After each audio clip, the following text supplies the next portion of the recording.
पूर्व केंद्रीय ग्रामीण विकास राज्य मंत्री और इंडिया गठबंधन के झांसी ललितपुर लोकसभा सीट के लिए प्रत्याशी प्रदीप जैन आदित्य ने पार्टी द्वारा जारी न्याय पत्र घोषित किया। इस मौके पर प्रदेश सचिव और प्रभारी अनिल मिश्रा भी उपस्थित रहे। अनिल मिश्रा ने कहा कि हमारे जुझारू, कर्मयोगी और कर्मठ नेता राहुल गांधी ने न्याय यात्रा और भारत जोड़ो यात्रा के दौरान जो आमजन का दर्द समझा, उसके आधार पर पार्टी के द्वारा न्याय पत्र जारी किया गया है। विस्तृत रूप से न्याय पत्र पर चर्चा करते हुए प्रदीप जैन आदित्य ने सीधे झांसी ललितपुर क्षेत्र की बदहाली पर आंसू बहाए। उन्होंने कहा कि भाजपा की असफल नीतियों का फल जनता भोग रही है। झांसी का ग्रोथ सेंटर जहां आज भी फैक्ट्रियां नहीं लगाई गयी, किसानों से फैक्ट्रियां लगाने के नाम पर जमीनें ले ली गयीं। उन्होंने कहा कि बार बार एयरपोर्ट के लिए जमीन का चिन्हित किया जाना, बस उस एरिया की जमीनों के दाम बढ़ाने के बाद एयरपोर्ट दूसरी जगह चिन्हित किया जाता रहा है। डिफेंस कॉरिडोर की जहां बात की जाती रही है, वहां घास उग रही है। कहा जाता था कि बुंदेलखंड कॉरिडोर हाईवे के दोनों ओर बड़े बाजार स्थापित किए जाएंगे, लेकिन किसी हाईवे पर कोई प्रगति नहीं है। हर घर जल योजना का बुरा हाल है। अब बीड़ा के नाम पर जमीनें ली जा रही हैं। वर्ल्ड बैंक से 1,86,000 करोड़ रुपया कर्ज लेकर सड़कें खोद दी गई, लेकिन किसी को पानी की एक बूंद नहीं मिली है। कोई एक जिले के 10-12 गांव बता दे जहां आज पानी पहुंच रहा है। उन्होंने कहा कि हमारे द्वारा जारी किया जा रहा न्याय पत्र ही घोषणा पत्र है और वचन पत्र भी है। उन्होंने कहा कि महिलाओं के लिए गरीब परिवार में एक महिला को सालाना 1 लाख रुपया, नई भर्ती मने 50% आरक्षण, किसानों के लिए MSP स्वामीनाथन फार्मूले के हिसाब से फसलों का नुकसान होने पर 30 दिन के भीतर भुगतान और कृषि में इस्तेमाल होने वाले सामानों पर से GST हटाया जाएगा, ताकि कृषि में होने वाले सामान किसानों को सस्ते दामों में मिल सके। श्रम का सम्मान करते हुए 400 रुपए प्रति दिन के हिसाब से न्यूनतम मजदूरी, मनरेगा मजदूरों के लिए भी। इसके अलावा प्रत्येक शिक्षित युवा को 1 साल के अप्रेंटिसशिप द्वारा 1 लाख रुपया का भुगतान और केंद्र सरकार में कैलेंडर के अनुसार 30 लाख नई नौकरियां दी जाएंगी। उन्होंने कहा जनता जुमले से उकता गई है, इसीलिए आज प्रधानमंत्री नरेंद्र मोदी जी को गारंटी देने पड़ रही है। युवा परेशान है, लाखों पद रिक्त हैं, उद्योग धंधे डूब गए। मऊरानीपुर को टेरिकॉट बंद, पाली में पान का उद्योग बंद, ललितपुर में जड़ी बूटी का उद्योग खत्म हो गया, कालपी में हाथ से बनाए जाने वाला कागज बनना बंद हो गया, भरुआ सुमेरपुर में चमड़े की जूती बनना बंद हो गई, चित्रकूट में ग्लास बनने की फैक्ट्री बंद हो गई। यहाँ 15,000 से ज्यादा मकानों पर NGT की तलवार लटकी है, लेकिन उत्तर प्रदेश सरकार और यहाँ के नुमाइंदे एक आवाज नहीं उठा रहे हैं। गांव गोद लिए जाते हैं, बड़ी बड़ी योजनाओं की घोषणा की जाती है और धरातल पर कुछ दिखाई नहीं देता। यह कहा गया था कि अगर हम जीते तो हाउस टैक्स हाफ और वाटर टैक्स माफ, और बदले में 4 गुना हाउस टैक्स हो गया। वाटर टैक्स बेतहाशा वसूला जा रहा है। आपराधिक नोटिस भेज दिए गए कि भुगतान नहीं किया तो कुर्की कर ली जाएगी। गाड़ियों के बेशुमार चालान किए जा रहे हैं। यहाँ के विधायक ही विधानसभा में नगर निगम के भ्रष्टाचार पर सवाल उठा चुके हैं।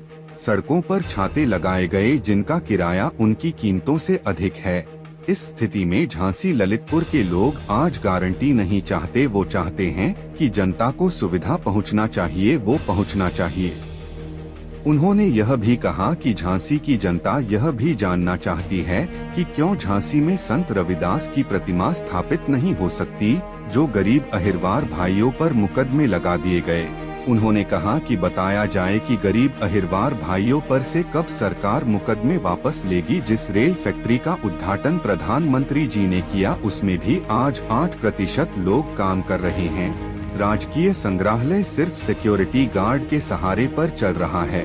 BHEL में जहां इंजन और ट्रांसफार्मर बनाने का ऑर्डर मिला करते थे, आज ऑर्डर की स्थिति न्यूनतम है। घर में अगर कोई झाड़ू लगा रहा है तो सरकार कहती है कि ये स्टार्टअप है। युवा परेशान है, किसान आत्महत्या कर रहा है, लेकिन उसके बावजूद भी किसानों को फसल बीमा का पैसा भी नहीं मिल रहा है। व्यापारी जीएसटी से परेशान है। साहू समाज के एक प्रतिष्ठित व्यक्ति जो सपा के नगर अध्यक्ष भी हैं, उन्हें दबाव डाला गया कि भाजपा में शामिल हो। न मानने पर रात को 12 बजे उनका और उनके नाबालिग बेटे का चालान किया। लेकिन हम हर किसी की लड़ाई लड़ेंगे और किसी के साथ अन्याय नहीं होने देंगे। उन्होंने कहा कि जनता जुमलों से तंग आ चुकी है, इसलिए जनता अब जुमले नहीं चाहती है, उसे धरातल पर काम चाहिए। इस मौके पर जिला अध्यक्ष योगेंद्र सिंह पारीछा, अरविंद बबलू, बलवान सिंह यादव, भरत राय, हरवंश लाल, अनिल रिछारिया, मजहर अली, महमूद, विजय झौसिया, अजय झौसिया, भानु झौसिया, रशीद मंसूरी, अमीर चंद्र आर्य, राजकुमार फौजी, हरिओम श्रीवास, वीरेंद्र सिंह अहिरवार, हरि बाबू बरार, चंद्रकांत लखेटा, नरेंद्र सिंह, सोम त्रिवेदी, आशाराम, आबिद हुसैन, देवेंद्र कुमार यादव, रईस अहमद, प्रेम सिंह, संजीव निरंजन, सर्वेश सक्सेना, रोबिश खान, रजनीश श्रीवास्तव, मेवालाल भंडारिया अनेकों जन उपस्थित रहे।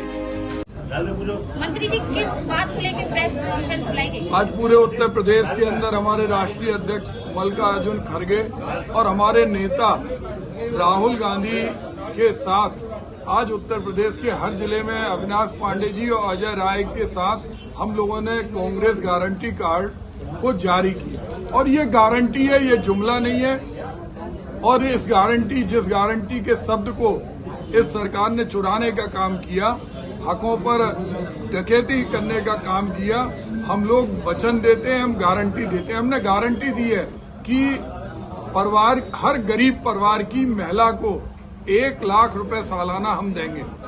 हमने ये गारंटी दी है कि एक पढ़ा लिखा नौजवान जिसकी उम्र 25 वर्ष तक है, उसको प्रति वर्ष 1 लाख रुपए हम देंगे। जहां हम किसानों के कर्ज माफी की बात कर रहे हैं, वहीं एमएसपी पर स्वामीनाथन रिपोर्ट के आधार पर उसकी कीमत तय करने का काम करेंगे।